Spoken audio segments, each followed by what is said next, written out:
네, 사랑하고 존경하는 온천제일교회 권속 여러분, 결혼을 앞두고 있는 예비 신혼부부, 또 아름답고 행복한 결혼 생활을 잘 누리고 계시는 많은 가정을 위하여 축복하고 기도하면서 오늘 부부 세미나 세 번째 강의를 시작하도록 하겠습니다. 지난주에 부부도 남편과 아내가 꼭 지키고 나아가야 할 길, 물론 의무적으로 명령이라 생각하고 순종할 수도 있지만 성경은 항상 하나님께서는 말씀을 통해 그것을 순종하고 나아갈 땐 복과 은혜를 주신다. 네, 그 순종의 길은 바로 형통의 길이다 라는 사실을 잘 기억하신다면 부부도도 지키고 순종하며 나아갈 때 하나님 말씀에 순종하는 것이니까 우리 가정에 특별히 복과 은혜를 주시고 생명과 건강을 주시는 하나님의 약속이다. 이 사실을 꼭 기억하시기를 바랍니다. 오늘도 마찬가지인데요. 오늘은 부부란 어떤 존재인가? 서로 돕는 배필입니다. 라는 주제로 함께 해보도록 하겠습니다. 오늘 이 부부에 관한 성경의 중요한 근거 구절은 창세기 2장 18절입니다. 제가 한번 성경을 보고 읽어보도록 하겠습니다. 여러분도 성경 가지고 한번 보시기 바랍니다. 여호와 하나님이 이르시되 사람이 혼자 사는 것이 좋지 아니하니 내가 그를 위하여 돕는 배필을 지으리라 하시니라.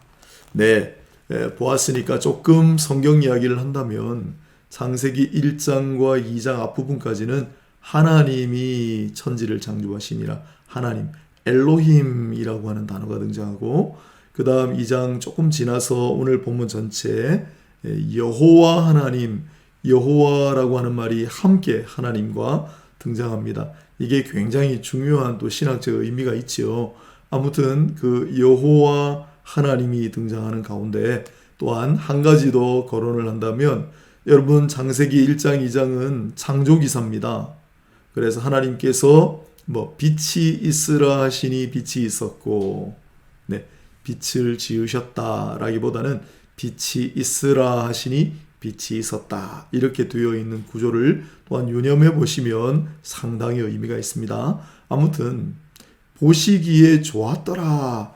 그런 구절이 끝없이 되풀이되는 것 같지 않습니까? 그런데 여러분, 하나님께서 이 창세기 앞부분 기사에서 좋지 아니하니 뜻밖의 깜짝 놀라게 되는 그런 구절이 등장하는 곳이 있습니다. 그게 바로 오늘 본문입니다. 홀로 사는 것이 좋지 아니하니. 네, 정말 소름이 돋는 말씀 아닙니까? 요즘 비혼, 난 혼인하지 않겠습니다. 나는 그냥 혼자 살겠습니다. 그런 젊은 세대가 늘어난다고 합니다. 여러 가지 이유가 있겠지요. 그렇게 말할 수밖에 없는 사정을 10분 공감합니다. 하지만 성경적으로 본다면 여러분, 하나님께서 성경책 제일 앞부분에 뭐라고 해놓으셨습니까? 사람이 혼자 사는 것이 좋지 아니하니. 아담과 하와가 범죄하기 전입니다. 아담과 하와가 범죄하기도 이전인데 그러나 하나님께서 보시기에 좋지 아니하다라고 하는 뜻밖의 구절이 등장한다는 이 놀라운 사실 꼭 유념하시고 이 말씀에 다 순종하는, 그래서 하나님께서 만세전에 예비해 두신 아름다운 짝을 다 발견하시고 찾으시는 은혜를 누리시기를 바라고, 특별히 우리 교회 가운데도 결혼하고 싶은데 짝이 없어서 고민하는 우리 청춘들 계십니까? 오늘부터 이 말씀을 아침 저녁으로 깊이 묵상하십시오. 하나님께서 반드시 그 말씀 붙들고 나아가는 기도에 응답하여 주실 줄로 믿습니다. 지금까지 안 된, 아니요, 지금부터. 하나님 약속은 항상 미래지향적이니까요. 자, 여호와 하나님께서 사람이 혼자 지내는 것이 좋지 못하다고, 좋지 않다고 말씀하시고, 그리고 여기에 대한 해답으로 바로 돕는 배필을, 돕는 배필을 지으리라. 이렇게 말씀하십니다. 그래서 오늘 우리가 함께 깊이 생각해 볼 내용이 바로 이 돕는 배필입니다. 돕는 배필. 여러분, 돕는 배필 하면 어떤 생각하고 계신지 모르겠습니다. 천상배필이다. 네, 그런 말도 하나요? 배필. 이 배필이란 말은 원래 이 성경 원어로 어떤 뜻일까요? 먼저 돕는부터 해볼까요? 돕는은 그냥 도움을 주는 이에요. 에셀. 여러분 성경 공부 혹시 말씀을 조금 보신 분들 에셀이라고 하는 단어가 익숙하지 않으세요? 에셀 바위 곁에 다윗의 목숨을 구해줬던 요나단이 다윗을 아버지의 눈으로부터 숨겨주었던 바위가 바로 에셀 바위예요. 도움의 바위라는 뜻이죠. 또 에벤에셀 하나님, 우리 그런 찬양도 있는데 에벤에셀이 무슨 뜻일까요? 에벤은 돌이란 뜻이고요. 에셀, 도우시다. 그래서 여기까지 도우시는 하나님에서 돌, 표석을 세워놓은 게 바로 에벤에셀 하나님 아닙니까? 그러니 에셀이라고 하는 말이 도움, 엘리에셀이란 이름이 굉장히 유행했습니다. 사람들에게 인기 있는 이름이었어요. 엘리는 나의 하나님이란 뜻이고 에셀은 도움이란 뜻이니까 나의 하나님은 도움이시다 또는 도움이 되시는 나의 하나님, 그게 엘리에셀이란 말입니다. 여기 에셀, 도움이라는 뜻, 돕는, 그야말로 그건 그냥 돕는. 그 다음 아자르라는 말이 배필이거든요. 아자르란 말은 짝이라는 뜻입니다. 둘이 있어야만 존재할 수 있는 그런 게 있죠. 예를 들어 보겠습니다. 여러분, 가위가 있어요. 그런데 칼은 하나로도 한 날로도 쓸 수 있지만 가위는 두 다리가 없으면 어떻게 되죠? 불편한다나 한쪽 다리가 없어도 그냥 쓸 수 있습니다. 아니죠. 두 다리 중에 하나가 없으면 그건 가위가 아니죠. 그런 게 많이 있습니다. 이렇게 존재적으로 조금 어려운 말로 쓴다면 존재론적으로 둘이 있어야만 하나의 개체로 실존할 수 있는 것, 그게 아자르예요.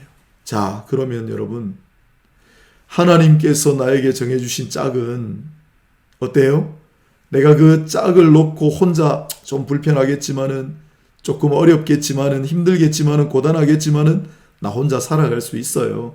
그러나 있으면 더 좋죠. 도움을 주니까. 그게 아니라는 거예요. 이 배필이라고 하는 성경 원어는요, 그가 없이는 내가 존재할 수 없는, 둘이 있어야만 하나의 실존으로 되는, 그게 아자르라는 말입니다. 여러분, 이 성경의 말씀을 딱 마음에 새기신 다음에 결혼하신 분들은 이제 옆에 있는 내 배우자를 바라보세요. 어떤 존재라고요? 그가 없이는 나는 홀로 존재할 수 없다. 그게 돕는 배필이라고 하는 뜻입니다.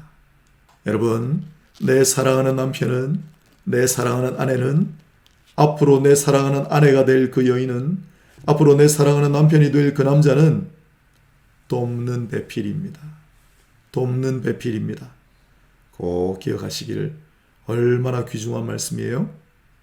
자, 이렇게 좀 딱딱한 얘기를 했는데 오늘은 또 조금 사례를 들어서 설명해 보겠습니다. 제가 결혼식 주례를 할 때 여러 주제를 가지고 하지만 우리 두 분 인사하러 오시면 제가 조금 보고 적절한 이야기를 해드립니다만은, 많이 하는 이야기 중에 하나가 바로 이 루즈벨트 대통령하고 헨리 포드 자동차 왕이었죠. 이 두 사람의 이야기입니다. 물론 외국 분들이지만은 그래도 경청할 만한 그런 교훈이 있습니다. 헨리 포드 이야기를 먼저 해볼까요? 헨리 포드는 아주 평범한 영업사원이었습니다. 영업사원이라고 하니까 요즘 말로 들리지만은 사실 옛날엔 집집마다 방문해서 물건을 파는 외판원들이 많았죠. 헨리 포드는 그냥 평범한 외판원이었습니다. 그런데 그는 취미가 하나 있었어요. 뭐냐면 자동차 만들기. 그 당시만 해도 자동차가 발명된 지 얼마 지나지 않을 무렵입니다. 그 신제품이죠. 이 헨리 포드는 손재주가 좋았어요. 그 자동차를 보고서 이런 포부를 품게 되었습니다. 내가 자동차를 만들 거야. 그리고 언젠가는 내가 만든 자동차가 미국의 모든 거리를 다 누비는 것을 보고 말겠어. 그리고 영업을 마치고 나면 자기 집 차고에 들어박혀서 안 나오는 겁니다. 뚝딱뚝딱.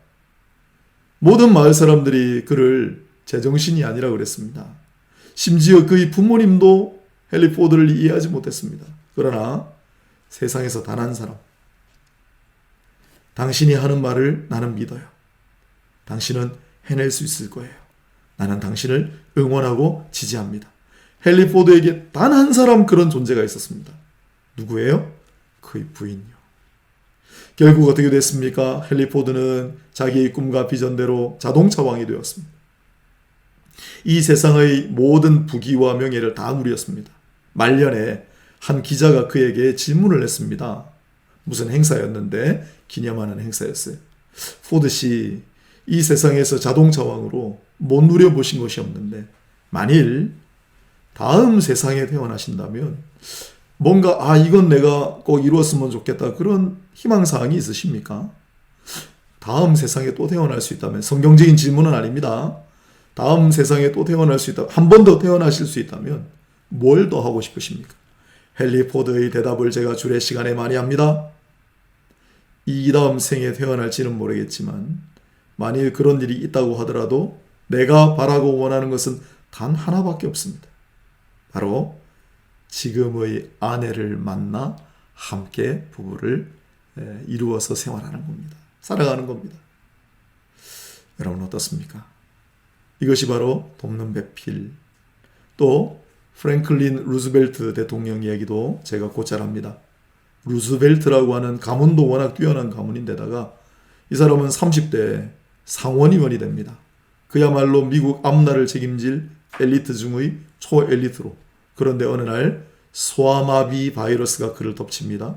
지금 코로나 때문에 우리가 막 홍역을 치르고 있습니다만 홍역도 코로나도 소아마비도 다 그런 일종의 바이러스들이군요. 인류는 오랜 세월 동안 이 바이러스와 싸워왔습니다. 이번 코로나 바이러스와의 전쟁도 우리가 지금은 많이 시달리고 있지만 반드시 극복하고 이겨낼 줄로 믿습니다. 하나님을 믿는 신앙을 가진 사람은 더 굳건하게 버티고 견딜 수 있고, 그리고 결국 이 모든 것은 하나님의 은혜로 말미암아 우리가 극복하고 이겨내게 되리라고 우리는 믿는 것입니다. 믿음대로 될 줄로 믿습니다. 아무튼 이 전도 앞길이 창창한, 전도 유망한 이 젊은 정치인이 소아마비가 걸려가지고 하반신 마비자가 되어버렸습니다. 소아마비도 백신이 개발되고 난 다음에 우리가 그걸 공포스럽게 여기지 않게 됐지요. 한 젊은 정치인의 앞날이 완전히 막힌 겁니다. 좌절하고 절망하고 낙심한 끝에 어느 날 부인을 부릅니다. 여보, 나는 이제 아무런 비전도 아무런 희망도 없어. 내가 이 몸으로 무엇을 할 수 있겠소? 당신도 이런 나를 불쌍히 여기지 말고 당신 갈 길을 가시오. 그런데 그 아내 되시는 분이 이렇게 말했다 그러죠. 여보, 내가 사랑한 것은 당신이지 당신 다리가 아니랍니다. 그래서 그때부터 엘레노어라고 하죠. 엘레노어 여사는 이 남편을 위하여 지극정성으로 보필을 했습니다. 결국 루즈벨트는 당당하게 대통령에 당선되고 3선을 넘어 4선을 하면서 미국 경제 대공황의 위기를 극복해내는 주역이 되고 오늘날까지도, 그래서 비상 상황이었기 때문에 그러고 난 다음 대통령 재선까지만 하게 하고 헌법으로 막아버렸죠, 미국은. 그래서 앞으로도 다시는 등장하지 않을 그러한 사상 초유의 인물이 되었습니다, 루즈벨트. 그런데 제가 보기에는 그의 아내 이 여사, 레오노어 여사의 이 헌신, 눈물겨운 섬김, 도움이 없었다면 절대 일어날, 물론 하나님께서 하셨지만은 절대 일어날 수가 없는 일이었다고 봅니다. 이렇게만 이야기를 했는데, 그러면 무조건 아내는 내조만 하고 남편만 잘 나가면 되느냐? 그런데 또 너무 감사하게도 요즘 또 두 가지 이야기를 더 하게 되어서 너무 기쁩니다. 이번에는 지금까지 내조를 했으니까 이번에는 외조하는 이야기. 외조하는 이야기의 첫 번째는 바로 영국의 영국의 철의 여인이라고 불렸던, 여러분 철의 여인이다, 철의 재상이다. 이건 아무한테나 붙이는 게 아닙니다. 독일의 명재상으로 일컬어지는 비스마르크 철혈 재상이라고 불렸지 않습니까? 그와 비견되는 철의 여인으로 불리던 사람이 바로 영국의 80년대를 주름잡던 마거릿 대처 수상이었습니다. 정말 엄청난 여인이었죠. 영향력 면에서 그 당시 미국 대통령과 함께 1, 2위를 다투던 인물. 정말 위기에 빠진 영국을 다시 구원한 여러 가지 또 평도 있습니다만은, 다른 또 반대되는 평가도 있습니다만, 인생이 다 그런 거 아니에요. 그런데 이 마거릿 대처에게는 정말 그림자같이, 이름도 드러내지 않고 언론에 노출되는 것도 최대한 자제하고, 이 부인이 마음껏 정치를 하고 세계 무대를 주름잡을 수 있도록 정말 눈물겹도록 헌신한 남편이 있었습니다. 그 남편의 이름이 바로 데니스 대처였어요. 데니스 대처. 그도 평범한 사람은 아니었습니다. 하지만 아내를 위해. 그래서 이 사람 별명이 그림자였어요. 그림자. 이런 외조 속에 마거릿 대처라고 하는 여인이 탄생한 거죠. 그런데 최근에 또 한 명의 여인이 등장했죠. 지금 활동하고 있는 독일의 누굽니까? 메르켈 총리. 메르켈 총리. 이 여성 수상도 지금 현재 전 세계에서, 미국 대통령은 바뀌었잖아요. 아직도 독일 총리니까 아마 영향력 순위에서는 첫째, 둘째가라면 서러워할 인물입니다. 이 독일 수상인 메르켈 총리. 그런데 그녀에게도 남편이 있습니다. 남편 이름이 요하임 자우어. 이분도 굉장히 특출난 대학 교수신데, 이분도 데니스 대처와 같이 그림자 역할을 자임해요. 드러나지 않아요. 먹먹하게 아내가 이 귀한 일을 할 수 있도록 철저하게 외조하는 거예요. 돕는 배필이에요. 돕는 배필이에요.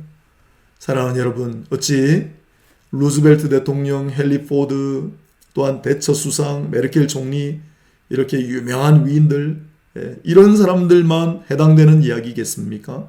아니에요. 지금 우리 곁에 있는 사람, 바로 그가 돕는 배필입니다. 돕는 배필, 이걸 우리가 깊이 인식하고 그걸 꼭 붙들고 나가면, 말씀이니까요. 하나님의 약속이니까 그 말씀을 붙들고 기도하며 실천하고 나가면 하나님께서 이루실 줄로 믿으시기를 바랍니다. 두 사람이 하나가 되잖아요. 1 플러스 1입니다. 요새 시너지 효과를 많이 이야기하잖아요. 1 플러스 1은 여러분 산수로 계산하면 2지만은 성경 속에서 돕는 배필의 이 말씀 속에서는 1 플러스 1은 2가 아니라 100도 되고 100만도 될 수 있고 무한대도 될 수 있어요. 하나님의 시너지 효과, 이 돕는 배필 참 중요합니다.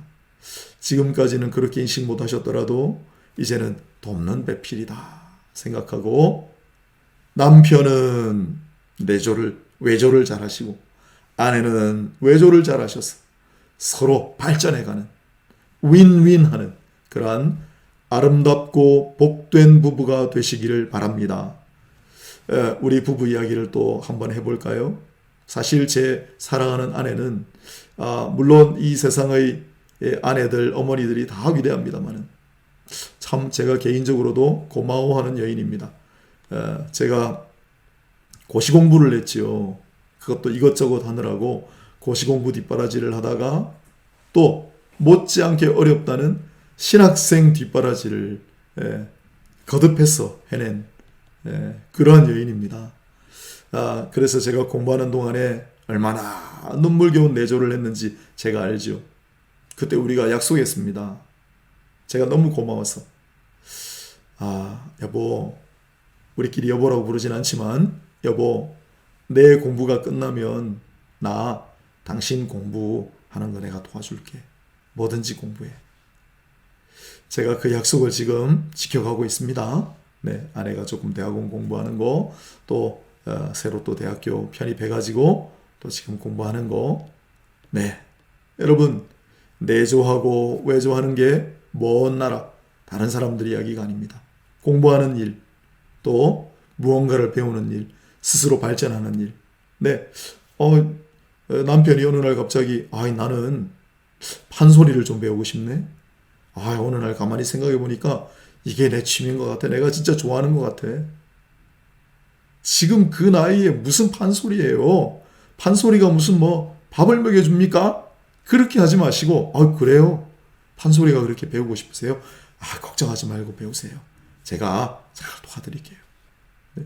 아내가 어느 날, 여보, 나 바리스타 자격증이 따고 싶어. 무슨 집에서 일을 안 하고 살림 안 하고 밖에 나가서 바리스타 자격, 제발 그렇게 하지 마시고, 바리스타 자격증이 따고 싶어? 가서 배워. 내가 적극적으로 도와줄게. 이게 돕는 배필의 실천입니다, 여러분. 제가 우리 요새 젊은 부부들 또 결혼 인사하러 오는 커플들에게 많이 이야기합니다. 요즘 결혼 연령이 좀 높아졌죠. 걱정하는 분들도 많이 계신데 너무나 자연스럽고 일반적인 거라고 말씀을 드리고 싶습니다. 지금 30대, 30에 결혼한다고 쳐요. 요새는 조금 이른 나이라고 봅니다만 여러분 30에 결혼한 이 커플은 앞으로 몇 년을 해로할까요? 네, 얼마 전에 말씀을 한번 드렸습니다만 설교 시간에 지금 이제 몇 년 지나면 우리나라는 대한민국이 남자, 여자 평균 수명 전 세계에서 1등 국가가 됩니다. 여성은 90세 이상, 남자도 거의 90세 육박하게 90세로 잡아보겠습니다. 지금 30에 결혼하는 사람들은 60년 동안을 함께 해야 됩니다. 여러분 한 30년은 서로 이제 집안 일으키고 자녀들 낳으면 키우고 공부시키고 결혼시키고 정신없이 흘러갈 거예요. 나머지 30년은 뭐 하죠? 그리고 그 30년, 초반 30년이 지나면 아마 어느 정도 은퇴하실 연령이 될 거예요. 그러면 진짜 이제 인생의 제2 후반전이 남는 거예요. 그때를 대비하셔야 됩니다. 뭔가를 배우셔야 돼요. 계속 노력하시고 무언가를 습득하셔야 돼요. 어떻게 합니까? 서로 도우셔야죠. 서로 도우셔야죠.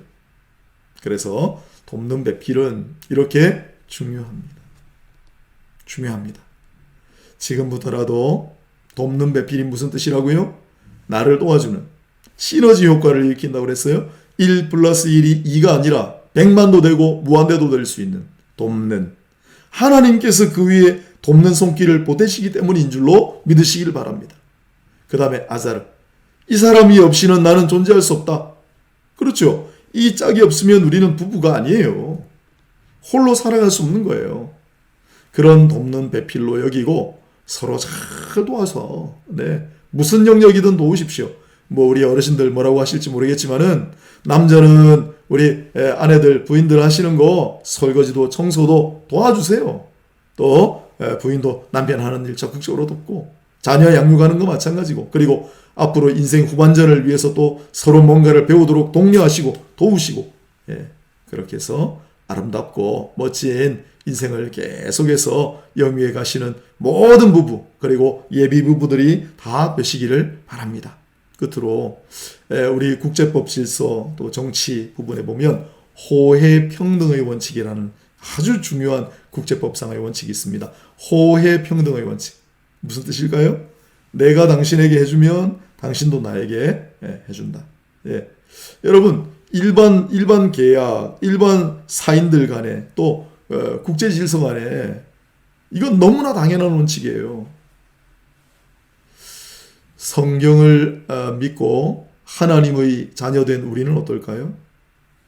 아내가 나에게 해준 만큼 그것만큼이라도 해줘야 되지 않겠습니까? 남편이 나에게 해준 만큼 그것만큼이라도 내가 도와야 되지 않겠습니까? 그건 너무 당연한 거예요. 아니요. 우리는 그 이상. 죄송합니다. 저 인간이 나한테 이만큼 해줬으니까 나도 이만큼만 해줘야지. 그렇게 하지 마시고 사랑하는 내 남편 아내가 나한테 이만큼 해줬다고 생각할지라도 그보다 훨씬 더 그렇게 돕는 그래서 아름다운 짝이 되셔서 하나님께 영광 돌리고 또한 날마다 성숙하고 날마다 발전하고 그리고 많은 사람들을 도울 수 있는 더 발전하고 성취하셔서 더 많은 사람들 두 사람이 힘을 합치면 더 많은 선한 일을 할 수 있습니다. 혼자 하는 것보다. 그게 또한 돕는 배필에 숨겨두신 하나님의 뜻입니다. 둘이 힘을 합쳐서 폭발적인 그러한 효과를 일으켜 더 많은 사람들을 돕고 하나님의 그 풍성한 은혜와 사랑을 마음껏 나누는 그러한 귀한 부부가 되시기를 주님의 이름으로 축복하고 또 축복합니다. 오늘은 여기까지입니다. 감사합니다.